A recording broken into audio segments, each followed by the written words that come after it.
Hello friends, today we are going to solve KVS TGT 2018 question paper, and in this video we are going to solve the reasoning ability part. So in reasoning ability part, we will start with the question number 61. You select the correct option which is related to the third term in the same way as second term related to the first. तो यहाँ पे क्या देखेंगे पहले कि ये वाली जो पिक्चर है ये इससे कैसे रिलेटेड है। देखते हैं कि इसमें किस तरह से पूछा गया कि इसमें देखिए क्या है कि एक स्क्वायर दिख रहा है जिसकी 4 साइड है। तो यहाँ पे हम गिनेंगे कि क्या है इस तरफ 4 लाइन है 1 2 3 4। तो 4 लाइन में क्या कि जो फर्स्ट है उसमें 3 है, सेकंड में 3 स्टार्स है क्रॉस लगे हुए हैं, थर्ड में 3 क्रॉस लगे हुए हैं, जो फोर्थ लाइन है उसमें 4 क्रॉस। तो हम देखते हैं ट्राइंगल। तो ट्राइंगल होते क्या हो जाएगा, यहाँ पे 4 साइड थी यहाँ पे 3 हो जाएंगी। तो यहाँ पे देखेंगे कि जो ये लाइन है 4 से वो 3 हो जाएगी। तो 3 किस किस में हुई है, ये देखेंगे फर्स्ट वाले में भी 3 हुई है, इसमें भी 3 हुई है, इसमें भी 3 हुई है, इसमें भी 3। तो वहाँ पे हम क्या देखेंगे कि बाकी सब में 3 3 थे लेकिन लास्ट वाले में ही 4 था जो कि उसकी 4 साइड थी। तो इसमें हम देखेंगे 3 3 है और लास्ट वाले में ही 4 है। ये पैटर्न बिल्कुल इस पैटर्न से मैच कर रहा है क्योंकि यहाँ पे हम देखेंगे कि 3 है और 2 2 उन्होंने कर रखा है, पर इसमें ऊपर वाला जो पार्ट है उसमें 3 और ये सिमेट्री इससे बिल्कुल नहीं मैच कर रही है इस वाले फिगर से। इस वाले में सभी में 3 3 दी गई है, जबकि यहाँ पे हमने देखा था कि नहीं सब में 3 3 नहीं इक्वल नहीं दी गई है, सिर्फ लास्ट वाले में ही 4 दी गई है। और यहाँ पे तो सिमेट्री बिल्कुल ही रेडियस ऑर्डर में दी गई है। तो यहाँ पे हम इससे क्या कि जो ऑप्शन ए है वो बिल्कुल ठीक है क्योंकि यहाँ पे 4 लाइनें थी तो इधर 4 की बजाय इधर सिर्फ 3 लाइनों में क्रॉस लगे हुए हैं और जो लास्ट वाली लाइन है उसमें 4 क्रॉस है। तो ये सिमेट्री इस सिमेट्री से बिल्कुल मैच करती है। तो option A is the right answer. तो अब हम चलते हैं नेक्स्ट क्वेश्चन की तरफ। 62 क्वेश्चन में क्या पूछा गया कि which one of the given responses would be at dictionary order of the following words. तो डिक्शनरी ऑर्डर में क्या होता है, डिक्शनरी में हर एक वर्ड अल्फाबेटिकली लगा रहता है। तो हम यहाँ पे देखेंगे कि इन सभी वर्ड में ईपीआई जो है वो बिल्कुल कॉमन है। सभी वर्ड्स में आप देखेंगे 5 ऑप्शन 5 वर्ड दिए गए हैं इधर ABCD, पांचों में ईपीआई बिल्कुल है। ईपीआई के बाद वाले स्टेटमेंट में चेंज आएगा कि क्या होता है। तो ईपीआई के बाद क्या आता है, देखते हैं यहाँ पे टी है, यहाँ पे जी है और यहाँ पे एल है, यहाँ पे भी एल है और यहाँ पे टी है। तो 2 में टी है, 2 में एल है और जी है। तो देखेंगे कि क्या आएगा ABCDEFG, बाकी चीजें बाद में आएंगी। तो एपिग्राफ अब देखेंगे ऑप्शन सी किस किस में दिया गया, ऑप्शन 1 में ऑप्शन 2 में। ऑप्शन 2 को देखते हैं इसमें क्या है, CEB दोनों में सेम है। कहाँ पे चेंज आ रहा है, यहाँ पे कि डी आएगा कि आएगा। जब हम देखते हैं CEB बी तक सेम है, क्यों, सी के बाद क्या था, जी के बाद क्या आएगा, HIJKL, एल इसमें आएगा तो एल इसमें भी है। एल के बाद ई है, उधर ओ है तो ई पहले आता है, तो सी के बाद ई आएगा और फिर बी आएगा।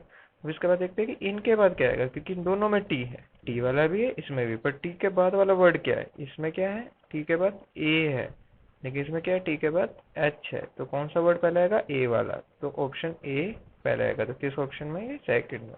तो सेकंड ऑप्शन हमारा सही वर्ड होगा। डिक्शनरी वाले क्वेश्चन बहुत इजी होते हैं सोल्व करने, इसमें हमें बस अल्फाबेटिकली ऑर्डर देखना पड़ता है कि जो भी वर्ड जिस भी उसमें है वो पहले ABCD के सीक्वेंस में कौन सा है। तो चलते क्वेश्चन नंबर 63 पे। तो क्वेश्चन नंबर 63 में बता रहा है वो कि Ravi and Mohan are good friends in hockey and volleyball, Sachin and Ravi are good in cricket and baseball, Gaurav and Mohan are good in hockey and volleyball, Sachin, Gaurav and Michael are good in football and baseball. तो question क्या है, who are good in hockey and volleyball.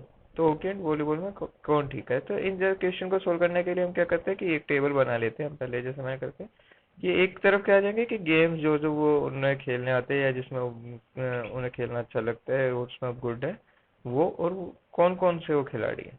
तो पहले क्या था, Ravi and Mohan. तो Ravi and Mohan को क्या क्या पसंद है, रवि, हम यहाँ से देखेंगे रवि और Mohan are good in hockey and volleyball, hockey और वॉलीबॉल में। तो यहाँ पे क्या देखेंगे, हॉकी, रवि के सामने हॉकी के आगे हम टिक कर लेंगे। रवि को हॉकी पसंद है या मतलब आती है और वॉलीबॉल आता है। सेम मोहन के साथ भी है, मोहन को हॉकी और वॉलीबॉल खेलना ज्यादा अच्छा आता है। फिर अब हम देखेंगे सचिन एंड रवि। तो कौन है, सचिन एंड रवि। रवि पहले आ चुका है, रवि को हॉकी और वॉलीबॉल है, अब सचिन की भी बात हो रही है साथ में।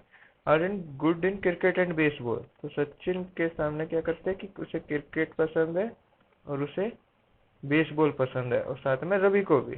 रवि को पहले स्टेटमेंट में क्या था कि हॉकी और वॉलीबॉल पसंद है, और इस स्टेटमेंट से हमें पता चल रहा है कि उसे क्रिकेट और बेसबॉल भी खेलना अच्छे से आता है। अब हम नेक्स्ट में पढ़ते हैं कि वो सचिन एंड गौरव। तो सचिन का भी एक स्टेटमेंट अभी आई थी जिसमें उसे क्रिकेट और बेसबॉल में था। देखिए यहाँ पे हमारी एक लाइन छूट गई कि गौरव एंड मोहन। तो गौरव एंड मोहन के बारे में बताया गया है। तो Gaurav and Mohan are good in hockey and volleyball. तो गौरव हॉकी एंड वॉलीबॉल। तो गौरव का हॉकी किधर है, इधर है, तो हम इस पे टिक कर लेते हैं कि हॉकी में है और वो इसमें वॉलीबॉल। और मोहन का भी है हॉकी एंड वॉलीबॉल, लेकिन मोहन का तो हमें पहले भी पता था कि फर्स्ट लाइन में ये देखो यहाँ पे कि Mohan are good in hockey and volleyball.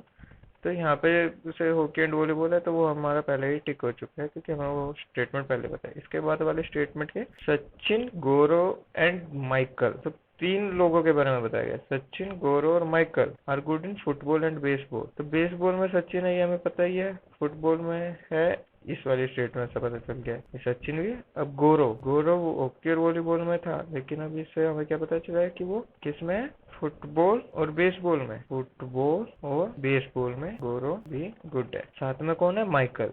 Michael, Michael को सिर्फ इन दो ही गेमों में है, football and baseball. Football and baseball. तो क्वेश्चन में क्या पूछा गया कि who are good in hockey and volleyball.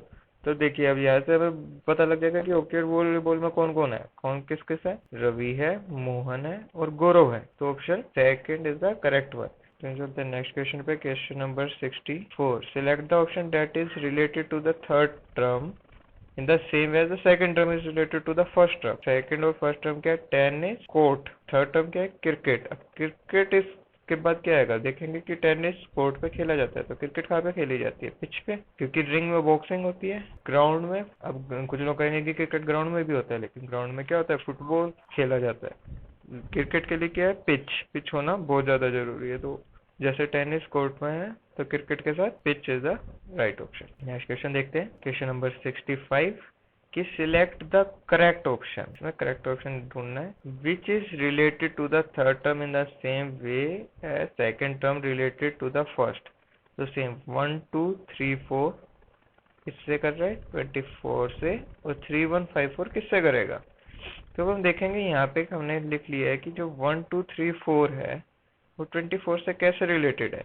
अगर आप देखेंगे कि जो फर्स्ट टू टर्म है 1 और 2 को मल्टीप्लाई करोगे तो क्या आता है 2, और 3 और 4 को मल्टीप्लाई करने पे क्या आएगा 12। और जब हम 2 और 12 को आपस में मल्टीप्लाई करेंगे तो क्या आता है ऑप्शन 24, जो कि ये टर्म है। तो सिमिलरली अभी इधर निकालेंगे 3 1 5 4 का क्या कनेक्शन निकलेगा, 3 और 1 को मल्टीप्लाई करेंगे तो क्या आएगा, हमारे पास आएगा 3, और 5 और 4 को मल्टीप्लाई करेंगे तो क्या आएगा 20, और 3 और 20 को अगर मल्टीप्लाई करेंगे तो हमारे पास क्या ऑप्शन आता है 60। तो 60 इसका करेक्ट आंसर होगा। तो 60 किधर है, ऑप्शन नंबर 2। तो 60 इज द राइट आंसर। अब हम चलते हैं नेक्स्ट क्वेश्चन पे, क्वेश्चन नंबर 66। इसमें क्या पूछा गया कि इंसर्ट द मिसिंग नंबर। अब मिसिंग नंबर बताना है। जैसे इसमें एक टेबल है 8 21 40 7 इससे एक पैटर्न बना रखा है, यहाँ पे क्वेश्चन मार्क दे रखा है। अब हमें पता लगाना है कि यहाँ पर क्या आएगा। तो हम यहाँ पे देखेंगे, अगर हम इस टेबल को इस तरह तोड़ देते हैं, 821 यहाँ पे लिखा है मैंने, 875 यहाँ पर है, और ये सभी हमें दे रखा है, ब्रैकेट में 40 है, यहाँ पे 42 है, यहाँ पे 779, यहाँ पे 889 है। अब हम इन दोनों में डिफरेंस देखेंगे तो क्या आएगा कि जब 875 में से 821 हम माइनस करते हैं तो यहाँ पे 54 का डिफरेंस आ रहा है, क्योंकि 42 को 40 से करते हैं, यहाँ पे 2 का डिफरेंस आ रहा है, और 889 को 779 से करते हैं तो 110 का डिफरेंस आ रहा है। तो अब यहाँ पे तो क्या स्टेटमेंट है ये हमें पता नहीं है। तो अब यहाँ पे देखेंगे हम, इससे क्या है 44, अगर हम 44 से 42 का डिफरेंस देखते हैं तो ये भी 2 आ रहा है, और 999 से 889 का डिफरेंस देख रहे हैं तो 110 आ रहा है। तो देखेंगे कि यहाँ पे जो डिफरेंसेस है वो कॉमन है हर एक रो में। यहाँ पे 2 का डिफरेंस चल रहा है, यहाँ 110 का लग रहा है, तो यहाँ पे डिफरेंस क्या था हमें 54। अब ये टर्म हमें पता लगानी है, तो हम 875 में 54 को ऐड कर देंगे तो हमारा आंसर आ जाएगा 929। तो option second is the right answer. अब हम आते हैं नेक्स्ट क्वेश्चन पे, क्वेश्चन नंबर 67। क्वेश्चन नंबर 67 में क्या पूछा गया कि in a code language the word trip TRIP is denoted as QJSU, the word corresponding to code LSPD। अगर ट्रिप को डिनोट किया जाता है QJSU से, तो LSPD को कैसे डिनोट किया जाएगा? तो हम यहाँ पे देखते हैं कि ट्रिप का क्या है। जब जो हमें ट्रिप को देखेंगे तो अगर आप ABCD को अगर लगाएंगे, क्योंकि 26 लेटर्स होते हैं, तो जो T का नंबर है वो 20 होता है और जो R का नंबर है वो 18 होता है। सिमिलरली I का क्या है 9 और P का क्या है 16।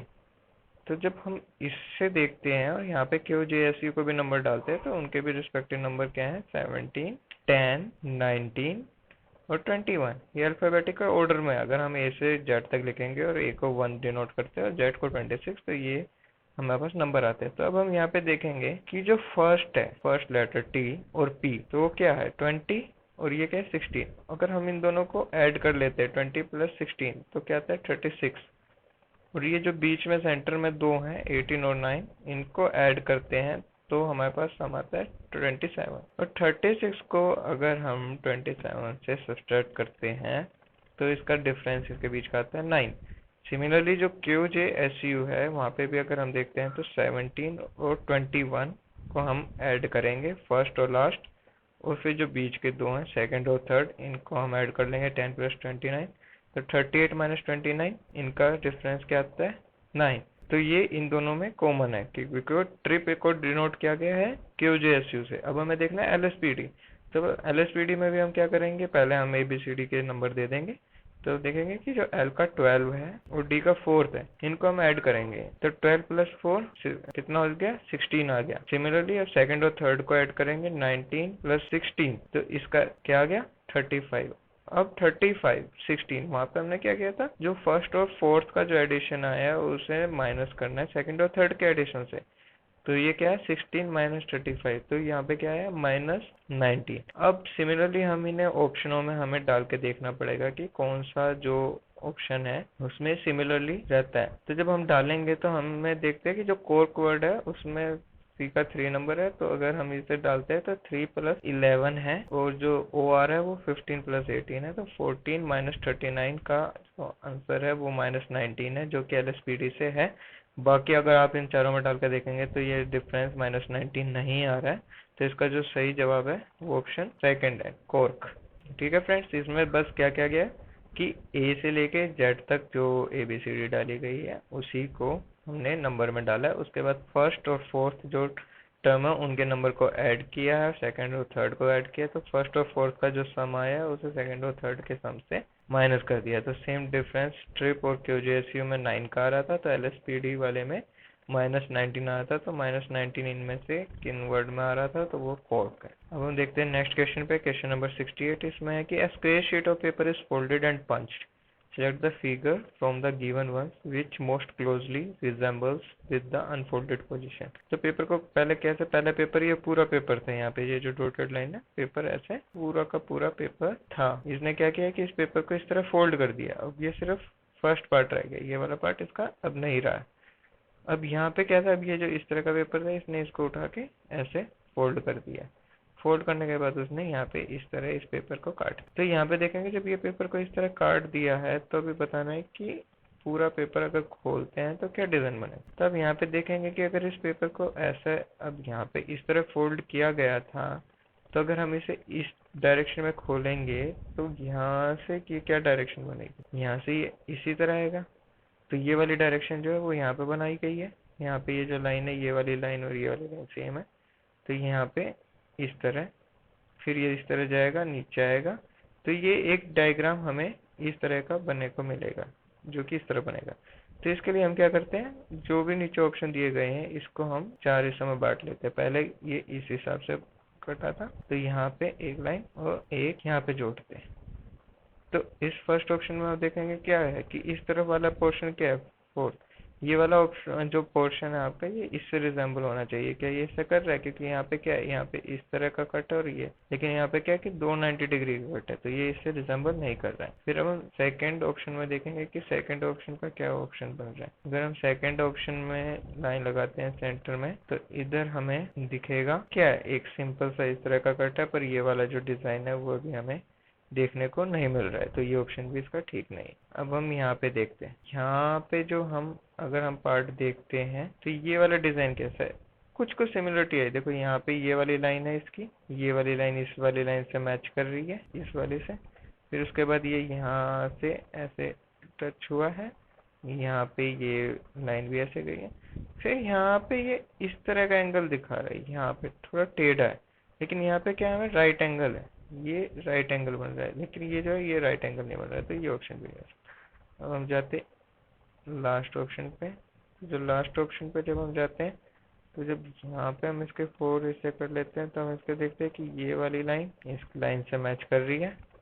फिर एक स्लांट आया है, बिल्कुल आया है, और यहाँ पे एक 90 डिग्री का एंगल बन रहा है, यहाँ पे भी एक 90 डिग्री का एंगल बन रहा है। फिर उस एंगल के बाद फिर एक स्लांट लाइन है, और फिर एक ये लाइन है जो कि स्लांट लाइन यहाँ पे मैच करती है, और ये भी यहाँ पे ये मैच करती है। तो ये वाला जो फिगर है ये इस डायरेक्शन को दिखा रहा है, तो option 4 is the right answer. तो हम देखते हैं नेक्स्ट क्वेश्चन, क्वेश्चन नंबर 69। तो क्वेश्चन नंबर 69 में क्या है, select the correct option which is related to the third term in the same way as the second term is related to the first. तो KCA का जो relation HBE के साथ है, सेम रिलेशन EBH का से किसके साथ होगा। हम देख लेते हैं। तो सेम इसमें भी क्या किया हमने, KCA लिख लिया है, HBE लिख लिया है। तो KCA में क्या है, हमने वही ABCD के अकॉर्डिंग इसे नंबर दिए, जैसे A को फर्स्ट मिल गया, 3 को ये, इन तीनों का सम किया है। तो KCA में इनका सम क्या है, 11, 3 और 1 का 15। HB का क्या सम आया है, 8 + 2 + 5 = 50। EBH का क्या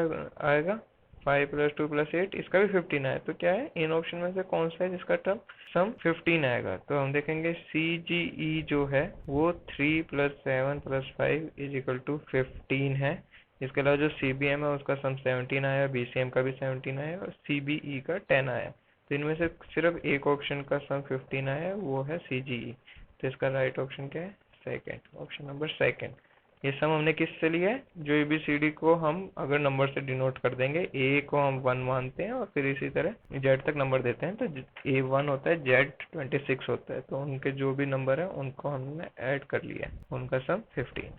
नेक्स्ट करते हैं क्वेश्चन नंबर 70 को सोल्व। क्वेश्चन नंबर 70 में क्या क्या है कि 4 group of number are given, one of them is different on some basis, identify it. तो यहाँ पे ऑप्शन 1 में नंबर है 12, 24, 48, 36, और ऑप्शन सेकंड में 8, 16, 32, 24, ऑप्शन 3 में है 15, 30, 60, 45, ऑप्शन 4 में 9, 18, 45, 27। अब हम क्या देखेंगे कि अगर 12 को 2 से मल्टीप्लाई कर दे, यहाँ पे 12 को 2 से मल्टीप्लाई करें तो क्या आता है 24, 24 को 2 से मल्टीप्लाई करते हैं तो 48, और 12 प्लस करते हैं 24 से तो आता है 36। यानी कि यहाँ पे दो स्टेटमेंटों को, तो जो सेकंड वर्ड है उसे मल्टीप्लाई करना है 2 से, फिर उसके वक्त वो करना है 2 से, पर उसके बाद क्या करना है, 12 को 24 से प्लस करना है, फर्स्ट और सेकंड को सम करके वो 4 डिजिट आ रही है। सिमिलरली इसमें भी क्या देखने को मिला, 8 2 जा 16, 16 2 जा 32, और 8 + 16 24 यहाँ पे इन्होंने लिखा है। इसमें देखते हैं हम थर्ड ऑप्शन में क्या है, 15 2 जा 30, 30 2 जा 60, और 15 + 30 45।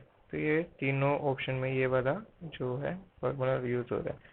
तो फोर्थ ऑप्शन में क्या, 9 2 जा 18, ठीक है, लेकिन 18 2 जा 36 होता है, नहीं है। 18 + 9 27, ये तो ठीक है, लेकिन जो 45 है वो यहाँ पे नहीं है, क्योंकि 18 2 जा 36 आना चाहिए था। तो इसमें पूछा गया था कि डिफरेंट कौन सा है, तो इसमें डिफरेंट जो है ऑप्शन 4 है, इसमें लॉजिक यूज नहीं किया गया। हम चलते हैं नेक्स्ट क्वेश्चन पे, क्वेश्चन नंबर 71। क्वेश्चन नंबर 71 में क्या है कि क्या पूछा गया है, Jayati travels 12 kilometre to the north, turns left and travels 6 kilometre, and then again turns right and covers another 7 kilometre, and then turns right and travel another 6 kilometre. How far is she from the starting point. तो वो starting point से कितनी दूर है। तो हम मान लेते हैं कि स्टार्टिंग पॉइंट क्या है, यहाँ से। तो यहाँ पे क्या है, यहाँ से जयति चलती है इस पॉइंट से, तो 12 किलोमीटर नॉर्थ में चलती है। तो डायरेक्शन किस तरह होती है, आप लोगों को पता है कि जब भी हमें पेपर पर अगर डायरेक्शन बनानी होती है तो हम ऐसे एक प्लस का निशान बनाते हैं।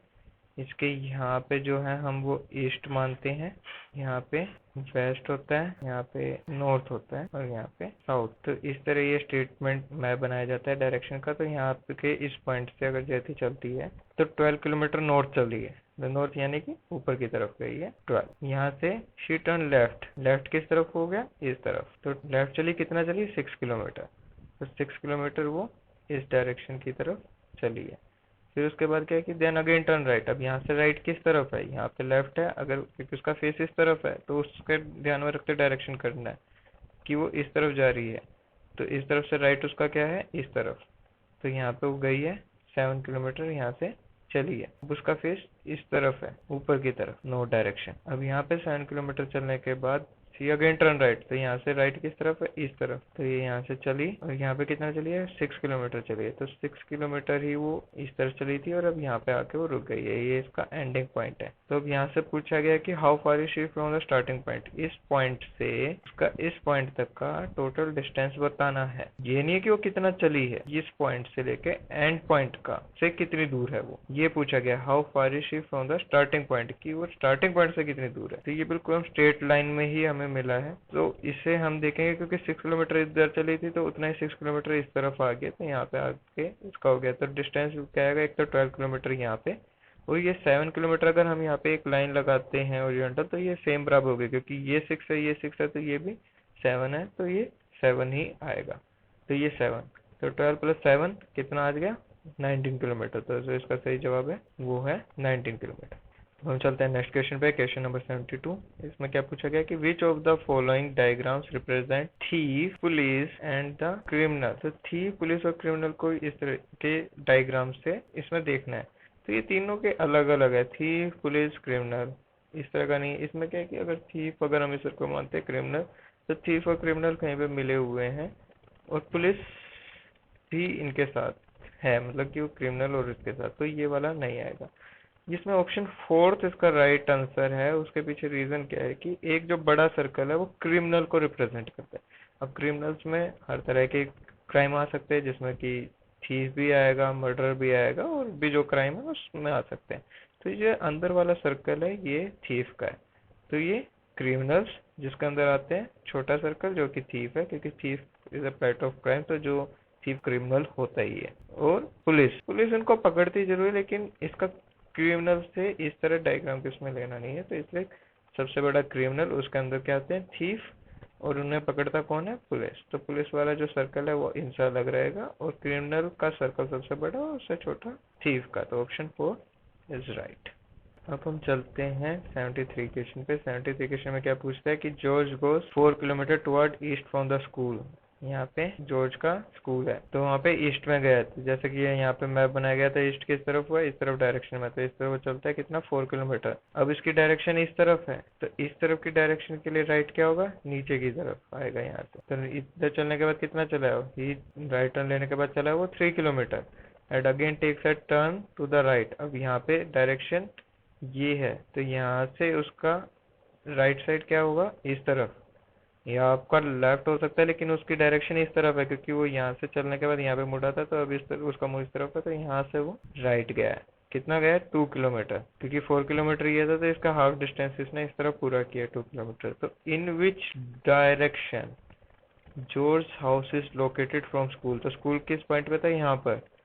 अब यहाँ पे इसका जॉर्ज का हाउस है इस पॉइंट पे, 2 किलोमीटर चलने के बाद यहाँ पे आता है। तो इसमें डिस्टेंस नहीं पूछेगी, इसमें सिर्फ डायरेक्शन पूछेगी कि in which direction George house is located. ये वाली डायरेक्शन ईस्ट है और ये वाली डायरेक्शन साउथ की तरफ है। तो ये वाली डायरेक्शन कौन सी बनी, ये जो इन दोनों के बीच में, साउथ ईस्ट। तो आंसर आएगा साउथ ईस्ट। तो option A is the right.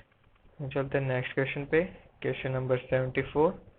6 years ago, 6 साल पहले, Dhruv was twice of his sisters remain age. जो ध्रुव था वो अपनी बहन की उम्र का दुगना था। If the ratio of their present ages is 4/3, अगर उनकी प्रेजेंट एज की जो रेशियो है 4/3 है, तो व्हाट इज रीमास प्रेजेंट एज। तो रीमा यानी कि ध्रुव की बहन की एज कितनी होगी। तो अब हम इसे कैसे मानते हैं कि लेट ध्रुव की प्रेजेंट एज क्या है, x मान लेते हैं, और रीमा की क्या है, y। तो एक स्टेटमेंट क्या है कि इन दोनों की प्रेजेंट एजेस क्या है, x/y की रेशियो क्या है, इट इज 4/3। रेशियो को कैसे लिख लेते हैं, x/y इज इक्वल टू 4/3। तो इससे क्या हो गया, 3 को हम यहाँ पे लेकर गए, 3x is equal to 4y। जो ये स्टेटमेंट है ये आ गई 3x is equal to 4y। तो x की वैल्यू क्या हुई, 4/3y, क्योंकि यहाँ पे लेकर आएंगे तो मल्टीप्लीकेशन में 3 इसके नीचे आ जाएगा। तो x is equal to 4/3y। अब पहले उससे स्टेटमेंट से क्या पता चला, 6 years ago, यानी कि अब जो भी उनकी प्रेजेंट एज है, जैसे ध्रुव की x थी और उसकी सिस्टर की y, फिर 6 year ago की बात कर रहे हैं। तो इसमें x-6 कर दिया, y-6। तो 6 years ago क्या था, ध्रुव was twice of his sister's age। तो ध्रुव की जो एज हुई पहले वो ट्वाइस है उसकी सिस्टर की एज से, तो x-6 is equal to twice of, तो इससे हमने 2 से मल्टीप्लाई कर दिया। तब हम इस स्टेटमेंट को सोल्व करेंगे तो क्या है, x-6 इज इक्वल टू 2 को अब अंदर ब्रैकेट थी पूरी तो उससे खोल देंगे तो 2y-12। अब इसे सोल्व करेंगे फर्दर, y को इधर लेकर आएंगे तो इधर इधर पॉजिटिव था तो यहाँ पे क्या हो जाएगा माइनस, तो x-2y, और ये -6 है, यहाँ पे -12 था तो ये +12 हो जाएगा, तो -6 + 12 तो इज इक्वल टू इधर 0 हो जाएगा क्योंकि तो कुछ नहीं बचा। तो अब हम इधर क्या करेंगे, x-2y + 6 क्योंकि प्लस का साइन बड़ा है इज इक्वल टू 0। तो क्या है कि x + 6 is equal to 2y। तो अब हम यहाँ पे किसकी एज निकालनी है, रीमा's एज। तो रीमा की क्या प्रेजेंट एज है y। तो अब हम x को क्या है y की फॉर्म में लिख लेंगे। वो कैसे लिखेंगे, यहाँ से x क्या आ गया 4/3y। तो x की जगह हमने क्या वैल्यू डाल दी 4/3y + 6 एज इट इज रखा इज इक्वल टू क्या हो गया 2y। जब हम इसे सोल्व करेंगे तो 2y के इधर लेके जाएंगे, 2y - 4/3y is equal to 6। 3 को हम 3 से सभी को मल्टीप्लाई कर देंगे, तो 3 को मल्टीप्लाई करने से क्या हुआ 6y - 4y, यहाँ पे 3 से 3 कट गया और इज इक्वल टू 80। क्योंकि हमने 3 को कॉमन लेके मल्टीप्लाई कर दिया तो उसका इक्वेशन इक्वल सोल्व हो गया। तब हम यहाँ पे माइनस करेंगे तो क्या आएगा, 6y को 4y से 2y इज इक्वल टू 18, और y का क्या रह गया 9। तो y किसकी एज थी, रीमा की एज। तो रीमा की प्रेजेंट एज क्या है 9 ईयर्स, तो इसे 9 है। अब हम चलते हैं नेक्स्ट क्वेश्चन पे, question number 75। Choose the correct option from the given word which will complete the series. तो सीरीज क्या है, CX-DW EV-FU GT-HS, उसके बाद IR-JQ, उसके बाद क्या आएगा, इन 4 ऑप्शन में से हमें निकालना। तो हम क्या करते हैं कि इस सीरीज को हम यहाँ पे साइड में हमने लिख लिया CK-DW EVF GT-HS IR-JQ। तब यहाँ पे हमें देखने को मिला कि इनमें क्या डिफरेंस आ रहा है। तो इसमें हम देखेंगे कि ABC, इसके बाद हम अगर इस तरफ चलते हैं डायरेक्शन में तो C के बाद D आता है और D के बाद E आता है, जो कि हमारे नेक्स्ट सीरीज का वर्ड है। तो ये एक गैप के बाद ये वर्ड दिया गया है E। इसके बाद हम चलते हैं नेक्स्ट, E के बाद क्या आता है F और फिर G। तो जो नेक्स्ट वर्ड है GTHS, उसकी जो सीरीज है इसमें भी एक वर्ड का डिफरेंस दिया गया है, एक अल्फाबेट का, E के बाद F G। G के बाद H के बाद आएगा I। तो सेम इसी फॉर्मेट पे क्या आएगा, H के बाद I के बाद J। J को छोड़ देंगे, अगला वर्ड क्या होगा K। तो फर्स्ट वाला क्या है K, तो K इधर सभी में हमारे ऑप्शन में है। फिर हम देखेंगे X, X के बाद क्या है V। अब यहाँ पे क्या देखेंगे कि C के बाद वाला वर्ड आता है, पर यहाँ पे X के बाद वाला नहीं आया क्योंकि Y के बाद Z आता। तो इसमें क्या है कि उल्टा चल रहे हैं, यहाँ पे पहले V था फिर U है फिर X है, तो यहाँ पे एक छोड़ के नीचे की तरफ जाना है, जो डायरेक्शन है वो इस तरह ABCD ऊपर की तरफ जा रही है। तो जब हम नीचे चलेंगे X U V आ गया, तो यहाँ पे एक का डिफरेंस U का देंगे तो नेक्स्ट वर्ड क्या आ गया T, फिर एक का डिफरेंस S, फिर आएगा R।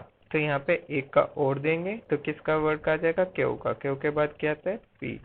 अब यहाँ पे देखेंगे कि ABCD यहाँ पे जैसे ये चल रही थी CDEFGH, यहाँ पे सीक्वेंस नीचे से ऊपर की तरफ है।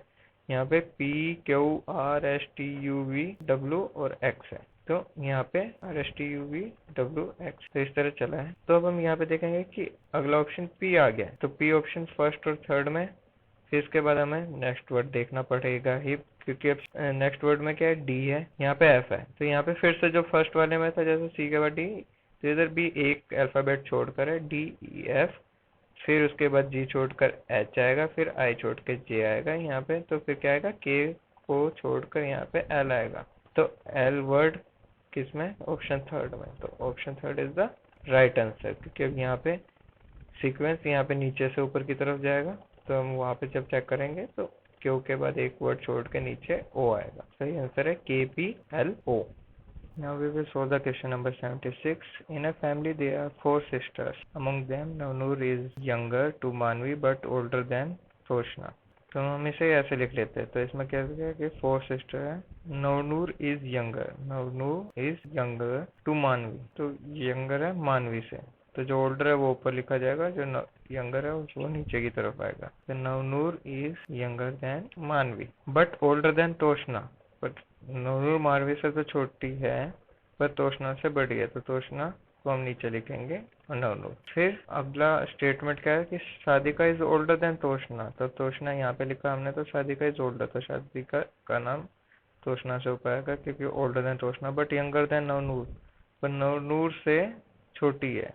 तो नवनूर और तोशना के बीच में साधिका का नाम आएगा। तो चारों सिस्टर के नाम आ गए। तो oldest one is allotted number 1, तो जो ओल्डेस्ट वन है उसे नंबर 1 दिया गया है। फिर 2, 3, 4 and 4 is allotted to the youngest, तो यंगेस्ट हमारी तोशना है, उसे ये नंबर दिया है। तो who is number 2 among them, तो नंबर 2 पे कौन आया? नवनूर, तो इसका सही जवाब है ऑप्शन 4 नवनूर। अब हम नेक्स्ट क्वेश्चन देखेंगे। नेक्स्ट क्वेश्चन नंबर 77 कि which of the answer marked A, B and C, D is exactly mirror image of the main figure। तो मेन फिगर क्या है? ये दी गई है और ये किसका सिंबल है? ये है हमारे मिरर का सिंबल। इस तरह लाइन है जो दिखाई गई है, ये मिरर। इमेज कैसे बनती है मिरर में जो इमेज बनेगी वो बिल्कुल लेफ्ट टू राइट अपोजिट हो जाएगी यहाँ पे। तो जैसे कि क्या है कि अगर मैंने ये फिगर लिख ली है, इस तरह की हमारी फिगर है, तो इसका अपोजिट क्या आएगा? तो जो ये वाली लाइन है जिसमें डी एक्स वाई है, जो यहाँ पे लास्ट में जब मिरर के इधर देखेंगे तो वो फर्स्ट लाइन में चेंज हो जाएगी। डी एक्स वाई की इमेज जो है वो यहाँ पे बनेगी, तो ये ध्यान रखना है। तो यहाँ पे आप देखेंगे कि सभी ऑप्शन में डी एक्स वाई की इमेज यहाँ पे बनाई गई, लेकिन अब क्या है,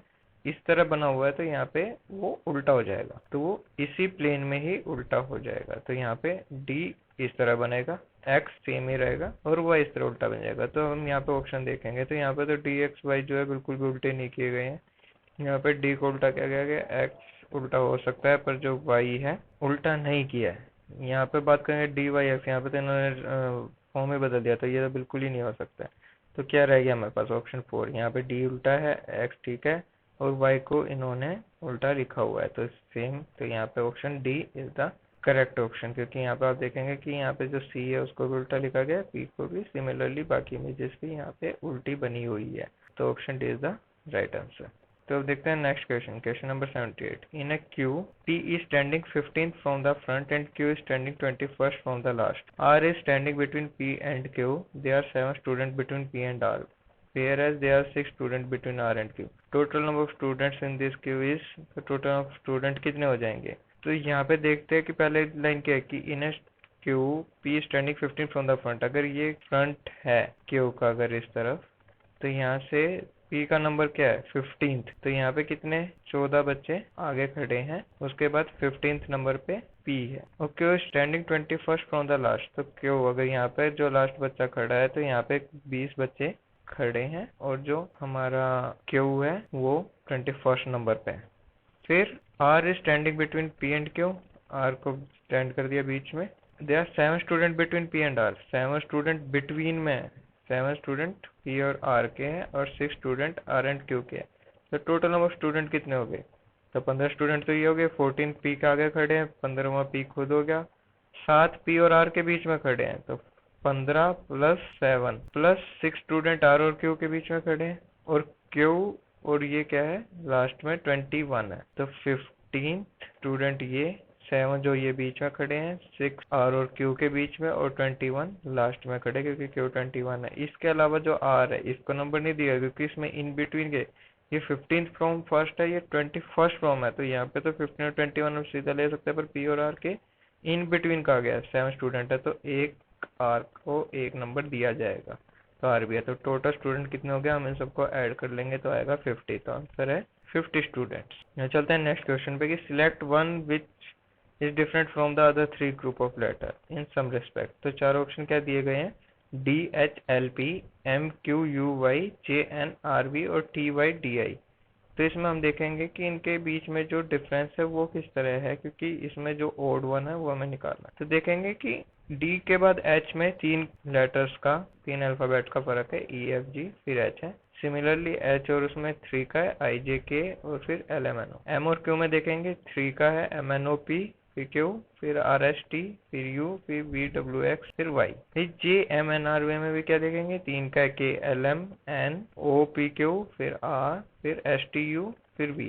इन तीनों में क्या है? 3 अल्फाबेट का डिफरेंस है, पर T और Y में जाएंगे तो देखेंगे कि यहाँ पे 4 का डिफरेंस है। T के बाद U V W X फिर Y है, फिर यहाँ पे भी Z A B और C 4 का डिफरेंस है, यहाँ पे भी 4 का डिफरेंस है, E F G H I। तो इसलिए जो ऑप्शन 4 है वो इसमें डिफरेंट है बाकी इन 3 ऑप्शन से। तो इसका ऑप्शन का सही जवाब आएगा T Y D I। चलते हैं नेक्स्ट क्वेश्चन पे, क्वेश्चन नंबर 80 तो क्वेश्चन नंबर 80 में क्या पूछा गया कि a statement is given followed by the four conclusion as alternatives without resolving anything yourself choose the conclusion which logically follow from the given statement। तो जो statement दी गई है उसके कंक्लूजन है, इसमें हमें अपनी तरफ से कुछ चेंज नहीं करना है। जो स्टेटमेंट है हमें उसे सही मानना है। तो स्टेटमेंट को पढ़ लेते हैं। स्टेटमेंट क्या है कि most toys in that shop are expensive. Most toys, इधर देखिए मोस्ट वर्ड, तो मोस्ट का मतलब क्या है कि बहुत से, यानी कि मैक्सिमम, सारे नहीं मैक्सिमम, कि मोस्ट टॉयज इस जो दुकान पे है वो महंगे हैं। तो कंक्लूजन क्या है, only Japanese toys in that shop are expensive. पर इस स्टेटमेंट में जापानीज टॉयज की तो कोई बात नहीं की गई है, तो ये कोई कंक्लूजन नहीं है। फिर they are cheap toys also in that shop, कि इस शॉप में चीप यानी कि सस्ते खिलौने भी हैं।